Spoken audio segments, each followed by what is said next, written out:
Estamos en la redacción de La Voz del Interior, acompañados por Elena Pérez, decana de la Facultad de Lenguas, con quien vamos a charlar un poco acerca de esta gran organización en torno al Congreso de la Lengua que se va a celebrar en la ciudad de Córdoba a fines del mes de marzo. Hola Elena, ¿cómo estás? Hola, ¿cómo están? Mucho gusto y muchas gracias por recibirme. Bueno, gracias a vos por venir.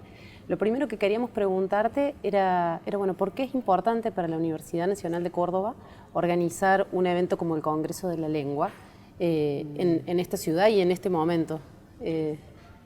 Bueno, es importante por varias razones. En principio, porque fuimos invitados. Fuimos invitados para formar parte de esta organización en un rol académico y estrictamente vinculado con las academias de la lengua, ¿no?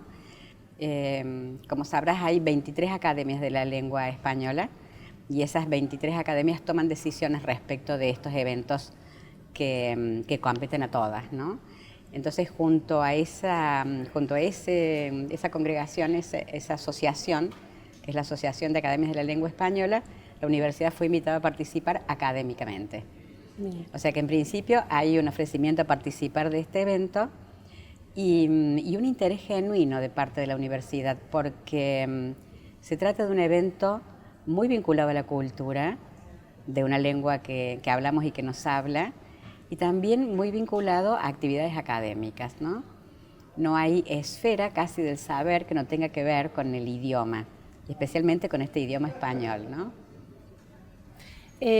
Y teniendo en cuenta esto, ¿cómo ubica a Córdoba, a la ciudad de Córdoba y a la provincia de Córdoba, el hecho de ser el epicentro de un evento que reúne, convoca a personalidades, académicos, a especialistas, a escritores, a creativos importantes para la actualidad de la lengua española?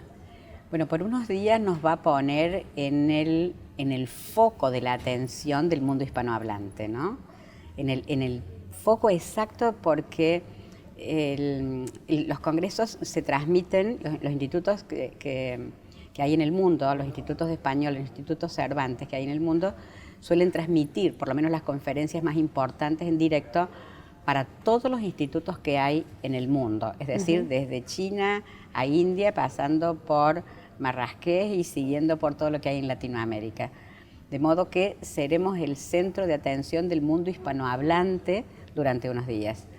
Pero además, no solamente los conferencistas, no solamente lo que ocurre específicamente en los escenarios, digamos, oficiales del Congreso, sino que hay toda una movida, podríamos decir, cultural en la ciudad y en la provincia, que también es motivo de atención en el país, ¿no es cierto?, y en la provincia.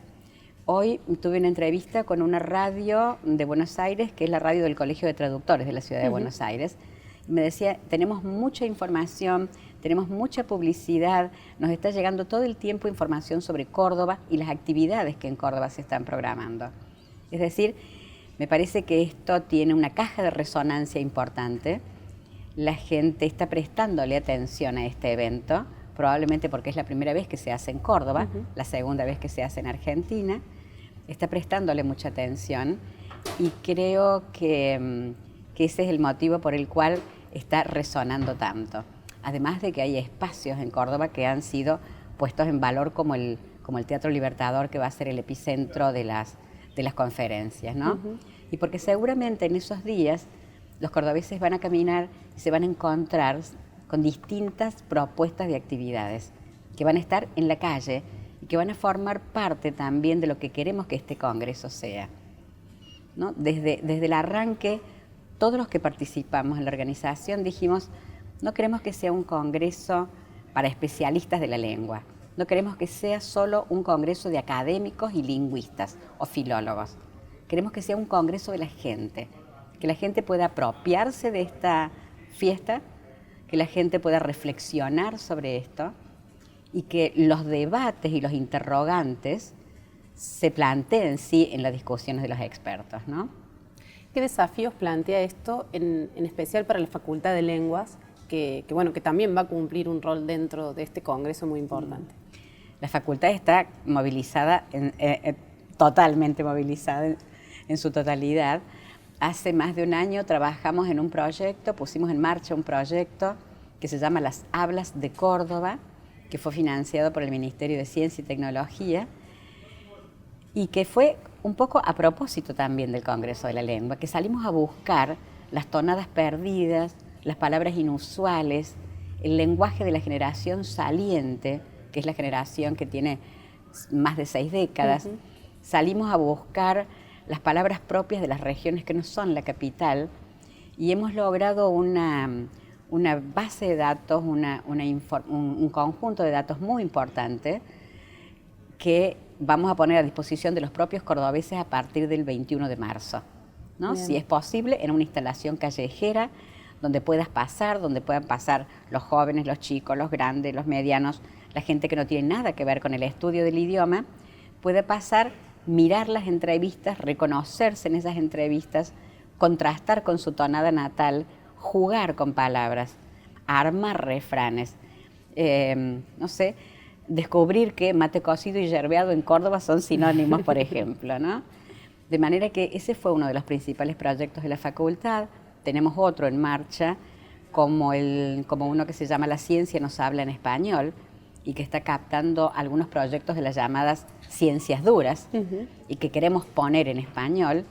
Tenemos un proyecto que compartimos con la Facultad de Ciencias de la Comunicación sobre escritores de Córdoba, en el que también participas, de modo que estamos muy conmovidos, muy entusiasmados y muy atareados, ¿no? Ha sido una revolución. Se han puesto a trabajar. Nos hemos puesto a trabajar, sí. Sin parar. El Congreso realmente abarca una cantidad de temas vinculados a la lengua española muy amplio, muy variado. Pero personalmente, ¿cuáles son de todas esas propuestas temáticas y de discusión las que te interesan o las que te parece que pueden ser? Bueno, uno podría contestar esta pregunta desde el punto de vista de la docente, y entonces te diría que hay mesas que examinan la problemática de la enseñanza del español frente a alumnos que ya no son los mismos de hace 10 años.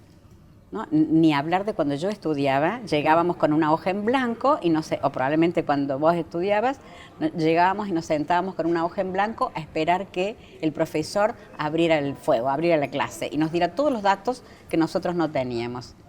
Los alumnos actuales son alumnos muy informados, a veces más informados que el profesor, no digo formados, informados, con una autonomía extraordinaria en el momento de su formación, porque toman decisiones respecto de qué leer en las redes, toman decisiones solos respecto de lo que está circulando, de modo que tienen una autonomía que probablemente nosotros no teníamos por la facilidad con que acceden a la información. Ese alumno nos plantea un desafío a la hora de enseñar idioma. ¿Qué significa hoy enseñar lengua española? ¿No? Esa sería una mesa de gran interés y respondo desde el punto de vista del docente. Pero como me gusta mucho la literatura y la poesía, te diría que seguramente voy a disfrutar mucho con las mesas de los poetas.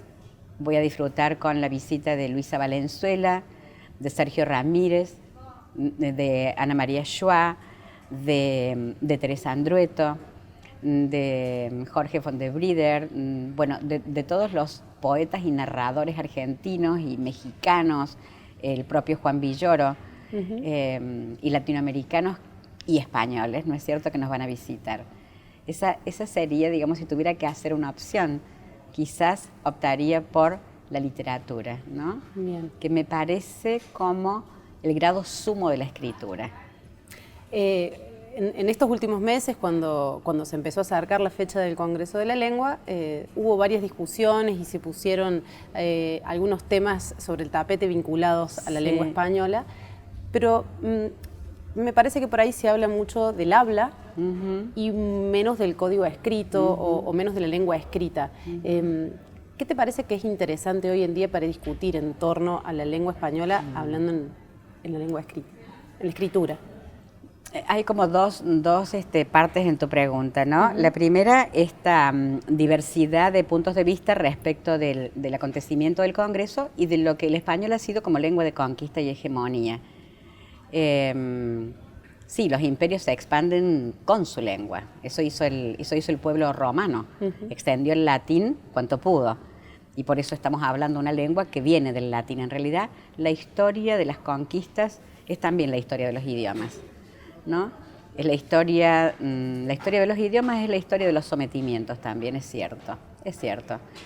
Sin embargo, hay un poema precioso de un poeta puntano que dice que el español guarda, de alguna manera, una especie de señal, una especie de carta de procedencia.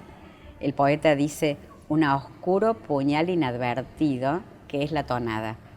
Si uno mira el español de América, puede mirar como en una filigrana todas las deudas y todos los préstamos que tenemos, todo lo que nos dejaron las lenguas de quienes habitaron este continente y quienes habitamos este continente, ¿no?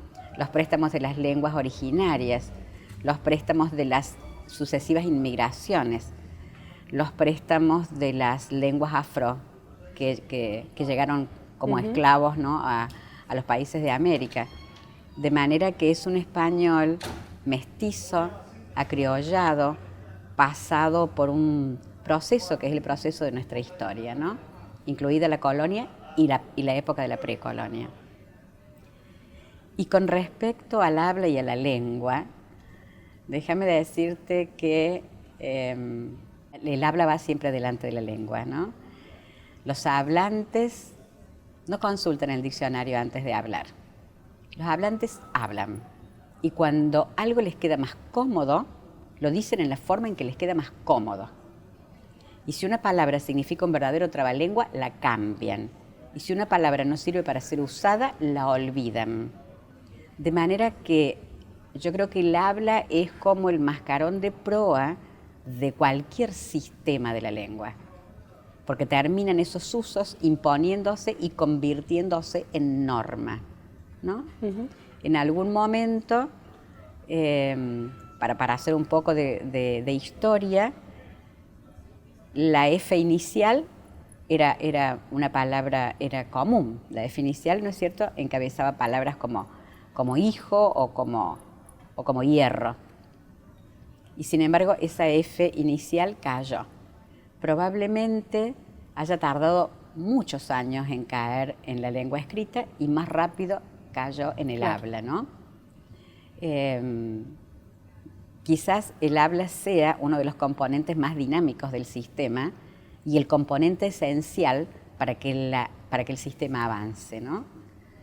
Si no, estaríamos hablando la lengua del diccionario de 1600 o del primer diccionario de 1492, de la primera gramática, mejor dicho. Estaríamos hablando de una lengua que no es nuestra, estaríamos hablando de la lengua de los antepasados. Afortunadamente, los hablantes tienen la capacidad de renovar, de improvisar, ¿no? Y no están mirando todo el tiempo a la Real Academia que les dé permiso para hablar. Los hablantes hablan y hablan con las necesidades que tienen cotidianamente. Última pregunta que te hago. Fue un tema candente durante el último año, los últimos 2 años, entre otros el lenguaje inclusivo. ¿Cuál te parece que es la mejor manera de abordar la discusión sobre un tema como ese? ¿Qué tema, no? En principio, no es casual que el lenguaje inclusivo haya detonado este año en nuestro país, ¿no? Ahí se ve claramente cuál es la vinculación de la lengua con la cultura, ¿no? Porque la propuesta de los usos en femenino y masculino en España tiene 15 años, por lo menos, si no más, ¿no? De modo que, y sin embargo en Argentina detonó este año porque está vinculada a otras luchas de género, está vinculada a otras aspiraciones que tenemos de instalar ciertas equidades, ¿no es cierto?, que han estado pasadas por alto. Yo he participado de diferentes paneles junto a personas que desempeñan otros roles que no son el lingüista exactamente, y creo que la idea común de estos paneles, en los que ha habido diferencias, por cierto, es que no se pueden imponer usos, ¿no? La mejor forma de abordarlo es la forma en que lo estamos haciendo. Los jóvenes probablemente se pleguen a esto a un ritmo que nosotros no, nos plegamos más lentamente los adultos. A lo mejor hay sectores de la sociedad que se pliegan más fácilmente que otros. los procesos de cambio en la lengua son procesos lentos. Y creo que las resistencias en este proceso tienen que ver no exactamente con el lenguaje, sino con otros miedos y con otras incertidumbres. El miedo a perder hegemonías en otros sentidos. No tiene que ver con que eliminemos determinado morfema, no tiene que ver con que ahora tengamos que decir, no es cierto, señores y señoras, alumnos y alumnas. Tiene que ver con cuestiones más profundas, por eso probablemente el debate sea tan extendido y sea tan eruptivo también, ¿no? Bien. Muchas gracias, Elena. Muchas gracias a ustedes por invitarme. Buenísimo.